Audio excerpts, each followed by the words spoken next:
वकील कर लिया है, ये रहे तुम्हारे तलाक के कागजात, इन पर दस्तखत कर दे ताकि केस फाइल किया जा सके। दिनेश ने पूरे कागजात पढ़े, फिर बोला, भैया वह इतनी गिरी हुई भी नहीं है जितने आरोप आपने इन कागजातों पर उस पर लगाए हैं। बड़ा भाई बोला, तलाक का मुकदमा करने के लिए ये सब करना पड़ता है, और जब तुम्हारे उससे कोई संबंध ही नहीं रहे तो फिर उसकी इतनी फिक्र क्यों करता है। दिनेश बोला, फिक्र नहीं करता भैया, मगर वह 3 साल तक मेरे साथ रही है, हमने साथ में दुख सुख के पल बिताए हैं। वह मेरे बेटे की माँ भी है। मैं कैसे कह दूं कि वह चरित्रहीन है, कैसे झूठ कह दूं कि उसके किसी गैर मर्द के साथ संबंध थे। बड़ा भाई बोला, मैं तुम्हारा बड़ा भाई हूँ, मैं तुम्हें आदेश देता हूँ कि इन तलाक के कागजात पर दस्तखत कर दे, क्योंकि मैं मुकदमे के लिए वकील को 25,000 रुपये एडवांस दे चुका हूँ। अब कोई ऑप्शन नहीं बचा, तुम्हें दस्तखत करने ही होंगे। दिनेश ने कागज फेंक दिए, फिर बोला, मैं उस औरत को सारी दुनिया के सामने चरित्रहीन साबित नहीं होने दूंगा जिसके साथ मैंने अपनी जिंदगी के 3 महत्वपूर्ण वर्ष बिताए हैं। बाहर में जाए आपके कागज और आपका वकील। बड़ा भाई बोला, कल को तुम्हारी पत्नी खुशबू कोर्ट में केस फाइल करती है और उसका वकील तुम पर चरित्रहीन होने और मारपीट करने और दहेज के लिए परेशान करने का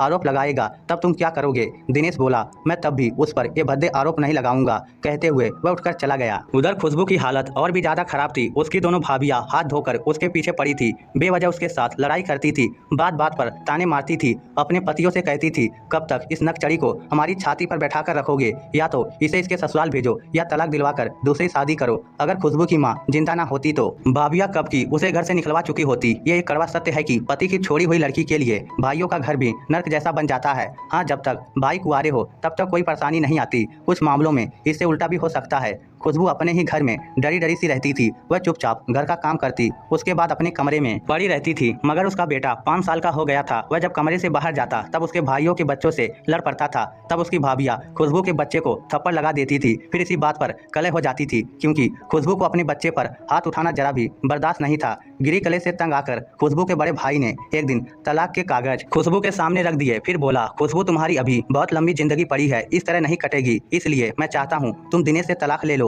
मैंने वकील कर लिया है, उसने एक कागजात तैयार किए हैं, लो दस्तखत कर दो। खुशबू ने बिना कागज देखे साफ इनकार कर दिया। बोली, भैया पहले मैं तलाक के कागजों पर दस्तखत नहीं करूंगी। भाई बोला, पहले से क्या मतलब है, मैं तुम्हारा बड़ा भाई हूँ, मैं जो कर रहा हूँ वह तुम्हारे भले के लिए कर रहा हूँ, इसलिए वही करो जो मैं कह रहा हूँ। मैंने तुम्हारे लिए एक लड़का भी देख लिया है, अच्छा लड़का है, वह तुमसे शादी करने के लिए भी तैयार है। खुशबू बोली, ना तो मैं तलाक लूंगी ना ही दूसरी शादी करूंगी। भाई ही तो था, पत्नी द्वारा पूरी तरह तैयार किया हुआ था, इसलिए गुस्से में बोला, तो कब तक मेरे टुकड़ों पर पलती रहोगी। तुम्हारे कारण हम भाइयों की शादी टूटने के कगार पर है। तुम्हारी भाभियां सच कहती हैं कि तू जानबूझकर इस घर में टिकी हुई है ताकि खुद की तरह हमारी शादी भी तुड़वा सको। ये पल खुशबू के लिए बहुत कष्टदायक थे, क्योंकि जिसे वह अपना घर समझ रही थी वह तो किराए का मकान भी नहीं था। वह अपना हिस्सा भी नहीं मांग सकती थी, क्योंकि भाइयों ने पुरानी जमीन बेचकर अपने नाम से नई जमीन खरीदी थी, फिर उसमें अपने मकान बनवा लिए थे। फिर 3-4 दिन संघर्ष करने के बाद खुशबू ने तलाक के कागजों पर दस्तखत कर दिए। वकील ने उन्हें कोर्ट में पेश कर दिया। जब दिनेश के पास तलाक का नोटिस पहुंचा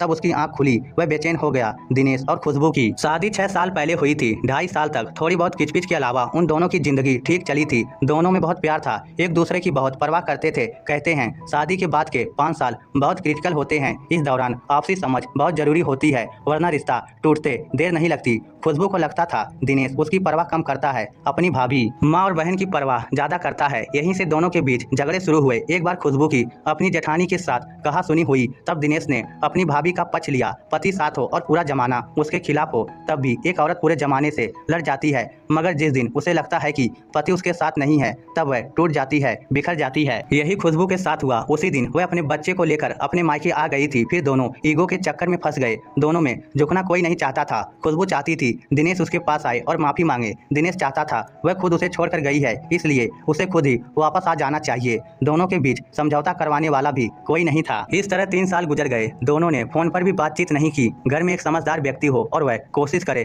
तभी रिश्ता बच सकता है। खुशबू की सास, ननद, जेठानी और जेठ चाहते ही नहीं थे कि खुशबू लौट कर आए। खुशबू के भाइयों ने एक बार कोशिश की थी, मगर उन्हें खुशबू के ससुराल से बेइज्जत होकर लौटना पड़ा था। दिनेश और खुशबू के तलाक की पहली पेशी थी। खुशबू के भाइयों ने दिनेश के पूरे परिवार को आरोपी बनाया था, इसलिए पहली पेशी पर वह सारे कोर्ट पहुंचे थे। उधर खुशबू अपने बड़े भाई के साथ कोर्ट आई थी। खुशबू अपने बच्चे के साथ अकेली कोर्ट के बाहर खड़ी थी। उसका भाई फोन पर बात करते हुए दूर निकल गया था। तब एक बुजुर्ग व्यक्ति खुशबू के पास आया और बोला, बेटी क्या तुम मुकदमे की कार्रवाई से पहले एक बार अपने पति से मिलना चाहोगी? वह तुमसे मिलना चाहता है। खुशबू कुछ देर सोचती रही, फिर बोली, जी हाँ, मिलना चाहती हूँ। बुजुर्ग खुशबू को एक तरफ ले गया जहाँ दिनेश एक ऑटो में बैठा था। बुजुर्ग ने खुशबू को भी ऑटो में बैठने के लिए कहा। खुशबू के ऑटो में बैठते ही ऑटो सर पर दौड़ पड़ा।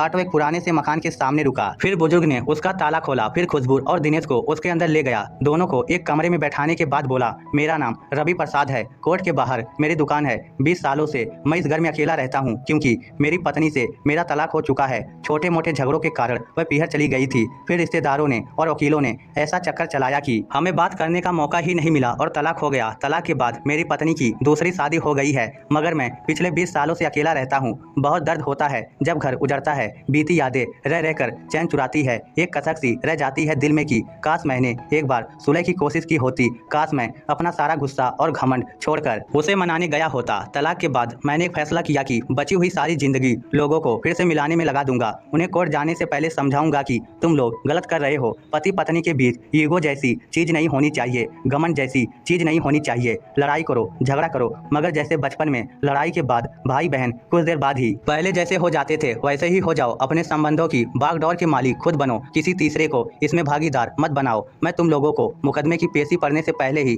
समझाता हूँ क्योंकि मैं जानता हूँ मुकदमे की पेशी के बाद आप लोग एक दूसरे के दुश्मन बन जाओगे। वकीलों द्वारा तैयार किए गए कागजात में बहुत ही भद्दे आरोप लगाए जाते हैं। उन्हें पढ़कर आप एक दूसरे से घृणा करने लगोगे। फिर कोई समझाएगा तब भी आप उसकी नहीं सुनोगे। खुशबू और दिनेश के फोन बज रहे थे। रवि प्रसाद बोला, पहले दोनों अपने फोन स्विच ऑफ कर दो वरना एक दूसरे से बात नहीं कर पाओगे। दोनों ने तुरंत फोन बंद कर दिए। रवि प्रसाद बोला, अब मैं अपनी दुकान पर चलता हूँ, तुम दोनों सुलह की कोशिश करो। जब यहाँ से जाओ तब घर को ताला लगाकर चाबी गेट के बाहर रखे मैट के नीचे दबाकर चले जाना। बुजुर्ग जाने से पहले फिर बोला, खुशबू बेटी, तुम्हारे पिता से मेरे अच्छे संबंध थे। तुम्हारे भाई को भी मैं जानता हूँ, इसी कारण तुम्हारे मुकदमे का मुझे जल्दी पता चल गया। मैं भी तुम्हारे पिता के समान हूँ। मेरी बात पर गौर करना, फैसला दिल से लेना। रिश्तों में दिमाग सिर्फ चाले चलता है, सुलह तो दिल की सुनने पर हो पाती है। बुजुर्ग के चले जाने पर पहली बार खुशबू ने नजर उठाकर दिनेश को देखा। 3 सालों में बहुत बदल गया था। चेहरे पर पहले जैसी लाली नहीं रही थी, टेंशन में दुबला भी हो गया था। दिनेश ने भी महसूस किया कि वह 3 सालों में उम्र से ज्यादा बड़ी लगने लगी है, मगर चेहरे पर आज भी पहले जैसा भोलापन है। सुनी सुनी आंखों में ढेरों सवाल लिए बैठी है। दोनों का 5 वर्षीय बेटा उनके सामने बैठा था। वह दिनेश को पूरी तरह भूल चुका था। चुपचाप बैठा टुकुर टुकुर दोनों की तरफ देख रहा था। दिनेश चुप्पी को तोड़ता हुआ बोला, मैंने तलाक का नोटिस पढ़ा था। मुझ पर घृणित आरोप लगाए गए हैं, मगर मैं जानता हूँ वह तुमने नहीं लगाए। सब वकील की देन है। खुशबू कुछ भी नहीं बोली। वह बिल्कुल चुप होकर नजर झुकाए बैठी थी। वह बोला, मेरे भाई ने भी तलाक के कागज तैयार करवाए थे, मगर उन्हें पढ़कर मैंने हस्ताक्षर करने से साफ मना कर दिया क्योंकि उनमें भी तुम पर उसी तरह के आरोप लगाए गए थे जो मुझ पर लगाए गए हैं। मैं नहीं चाहता कोई तुम्हें सारे आम लालछन लगाकर बेइज्जत करे। खुशबू ने एक बार नजर उठाकर उसकी तरफ देखा जैसे कह रही हो, मेरी इतनी परवाह के लिए शुक्रिया। दिनेश बोला, तुम भी कुछ बोलो, मगर वह चुप थी, कुछ ना बोली। काफी देर तक जब वह नहीं बोली तब दिनेश ही बोला, मैं तुमसे माफी चाहता हूँ। जब तुम्हें मेरी जरूरत थी तब मैं तेरे साथ खड़ा नहीं रह सका। इतना सुनने के बाद वह सुबकने लगी। वह बोला, प्लीज रोना मत। वह रोते हुए बोली, 3 सालों से रो रही हूँ। जो बात आज कह रहे हो वो आप पहले भी कह सकते थे। रोट कर ही तो आई थी, मना कर ले जाते। एक पत्नी और चाहती ही क्या है, उस पर गुस्सा कर दो, डांट दो, थप्पड़ भी लगा दो, मगर बाद में मनाओ तो सही। आपने तो मुझे तोड़कर फेंक दिया, अब चाहत नहीं रही जीने की। वह बोला, तुम खुद गई थी, लौट कर भी तो आ सकती थी। वह एक लंबी सांस लेते हुए बोली, किसके पास चली आती जो मेरा होकर भी मेरा नहीं था। अगर लौट आती तो मेरे स्वाभिमान का क्या होता। आपके घर वाले तो मुझे ठोकरों में ले लेते। एक औरत का स्वाभिमान उसका पति होता है, आप मेरे रहे ही नहीं थे। वह बोला, मुझे लगा तुम गलत थी। वह बोली, आप माँ का पक्ष लेते या बहन का पक्ष लेते तब भी कोई बात नहीं थी। मुझे छोड़कर भाभी की तरफदारी की थी आपने, ये सहन नहीं होता। आज मैं घर से ये सोच कर आई हूँ कि आपकी अमानत, आपका बेटा आपको सौंप कर कहीं दूर चली जाऊंगी। फिर ना मैं रहूंगी ना आप पर कोई मुकदमा रहेगा। दिनेश तड़प कर बोला, प्लीज ऐसी बातें मत करो, मुझे माफ कर दो। मैं तुम्हारे साथ जीना चाहता हूँ। भूल जाओ पुरानी बातों को, चलो फिर से नई दुनिया बसाते हैं। खुशबू ने मना कर दिया, बोली, नहीं, अब मुझे आपके साथ नहीं रहना। जिस इंसान को 3 साल तक अपनी पत्नी की कोई परवाह नहीं रही, उसके साथ मुझे जिंदगी नहीं बितानी। दिनेश बोला, हमारे बेटे के लिए ही मान जाओ प्लीज। वह बोली,